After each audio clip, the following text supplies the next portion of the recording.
Growing up, I remember running the streets of our neighborhood, taking the change I could find and spending every cent on candy from the corner store.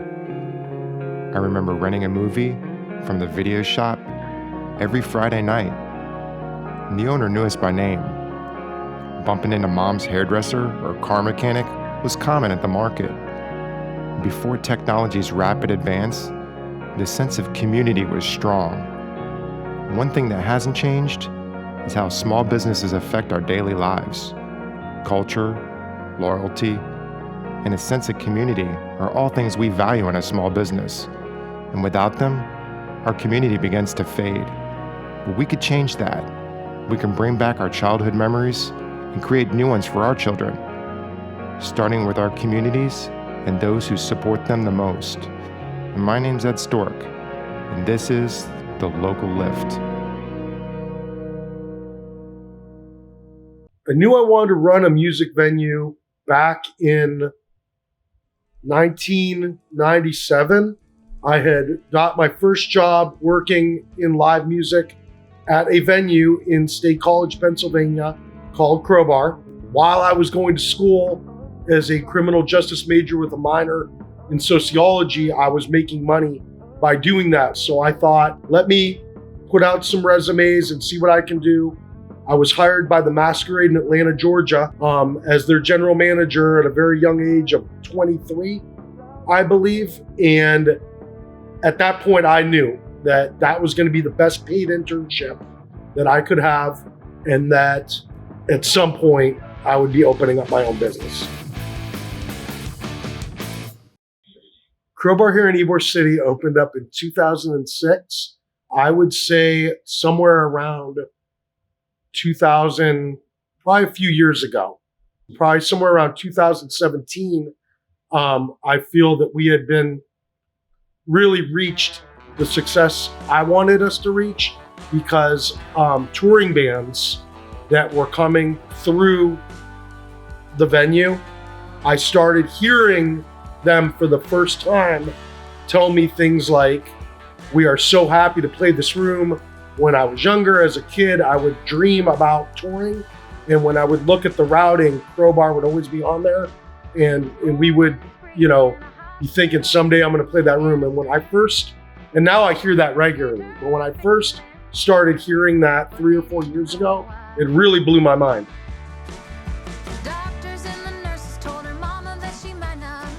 Once I really started establishing myself, I think you have a responsibility to your community to be a leader and set an example for the rest of the businesses that come in. I was with the Ybor Chamber of Commerce for a number of years. I just cycled off from that organization this past year, but I'm still with the Ybor Merchants Association with their board of directors. I'm their current spokesperson. And I also joined once I realized how big of a crisis this situation was going to be for our industry. I was asked to become the Florida precinct captain for the National Independent Venue Association, which is lobbying Washington to carve out a special money for our industry in the CARES 4 Act.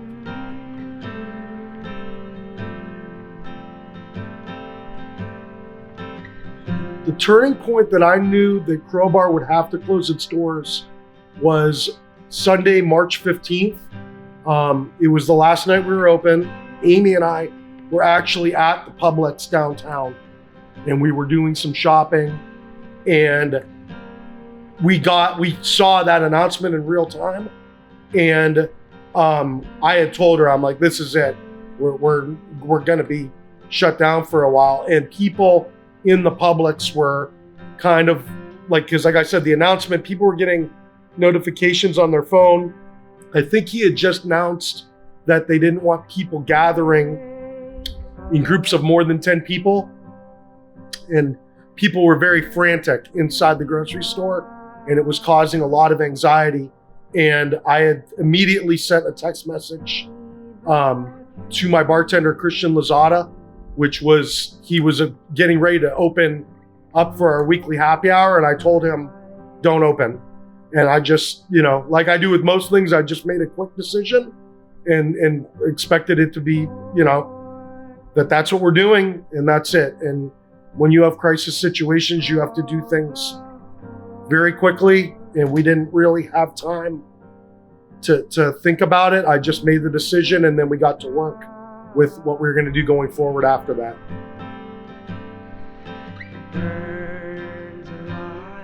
I've worked extremely hard while we've been closed, doing these things, lobbying almost nonstop, just emails, interviews, Zoom meetings, literally from the time I get up on Monday morning until the time I punch myself out at like 6 o'clock, and I still have text messages that I'll get throughout the entire evening. During this entire time, I've been very heavily involved in that stuff and trying to push the message and at the same time trying to prepare my business. So I cannot, honestly, in my entire adult career, I can't remember when I've had to work this hard.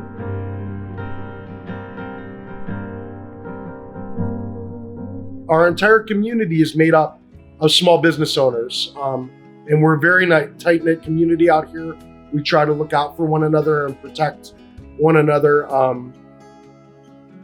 We're a district of dreamers, and everybody out here, like I said, tries to look out for one another and take care of their fellow neighbor.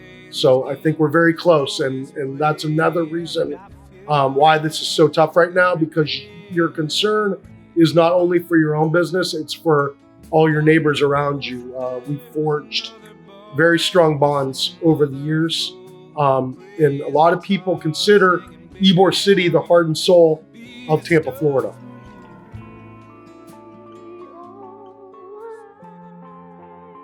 I applied for the bridge loan, the EIDL loan, and the PPP loan. I applied for all three loans the very first day they were available. I did the loans with the help of my wife, Amy, as well as with my accountant. The only loan I did get was the PPP loan. One of the things with that loan that was unfortunate is it goes by your payroll employees. And in this business, I have a lot of employees that are considered outside contractors. And so I wasn't able to claim them. And so that made my dollar total lower than I would have liked. And then on top of that, with the PPP, 75% of the loan has to go to payroll. And the other problem with it was, like I had said, I had been paying all my employees. So I was paying everybody thinking that once the loan came through that I would be able to reimburse myself. But then once I actually got the loan, I found that I wasn't able to use it for any payroll I did in the past. So the loan itself actually cost me more money than if I hadn't went for the loan. I'm grateful for it because any little bit helps right now. But in order for that loan to be 100% forgivable, I have to give 75% of it to my staff. So I might get almost 1 month's rent out of it.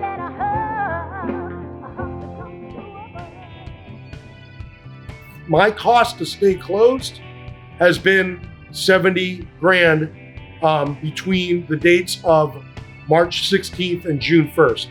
If you look at the cancellation of all these concerts and the fact that major tours won't come back until at earliest spring of 2021, and that, when I say at earliest, that's if we don't have a second wave of this virus. That's also another loss of over $500,000 in gross revenue for a venue of my size. The live music industry, in that sense, faces a much more monumental challenge than any other small business industry that was affected by this, and we'll be in a dire situation where touring live music could become extinct.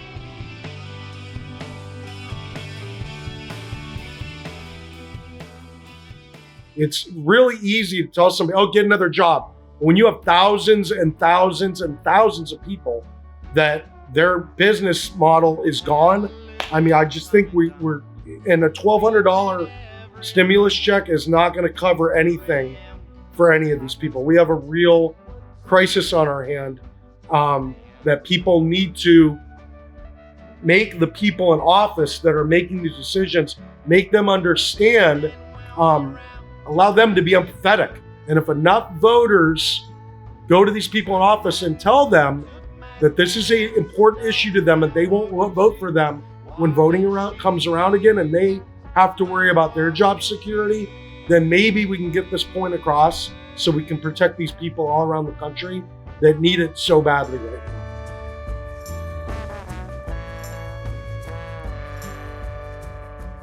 Once it happened, literally within 5 days, our entire spring calendar was gone. You know, you're already thinking ahead, looking at it like, what is my new game plan? And thinking your timeline is going to be opening in mid-June. What do I put on my calendar? How do I get through this? Because the calendar's empty and there's no seed money sitting there from the spring. But that was what based my decision immediately, where I had to sit down with my wife and say, no matter what happens with these loans or so-called quote unquote grants, I'm going to have to take out loans, and we're going to have to take out loans to weather this storm, because we're going to need that startup capital to carry us once we do get open. That's where a lot of that decision came in, because I knew that even if I just got the PPP money, if I tried to open and my account was empty, I would have a very difficult struggle ahead of me to stay in business the remaining 6 months or 7 months until the tour industry started again. So that was that conversation where we had things that we had to do that I told her, I will work very hard to try to get us this money back. I will be knocking on doors and breaking down brick walls and doing what I ever need to do to carry this message. At the same time, we're realists too, where we knew what we were getting into, that there was a good possibility that money was probably going to fly away and that we would never see it again. I'm hoping that's not the case, but in reality, that might be the case. Here it comes again. When I look at my new margins and minimizing my selections, that by operating on Friday and Saturday nights, since I'm only going to be dealing with local talent for a while, whether they tell me I can operate at 25 or 50%, what I need to do is push those tickets in advance and sell out these shows. I actually just had a conversation with my wife, Amy, yesterday that was my game plan, and that's what I'm banking on. And that if somehow I've misfired on this, that would be a very bad situation, because my margins and my ability to make money are already going to be so tight that if for some reason I'm wrong in my thinking that there's going to be, I haven't thought that it would be easy to do that, but once again, I talk about obtainable goals. I've thought that it would be obtainable, that whatever restrictions they put on me when I put it out there that you need to buy these tickets in advance, that it'll be obtainable that I sell out of those tickets.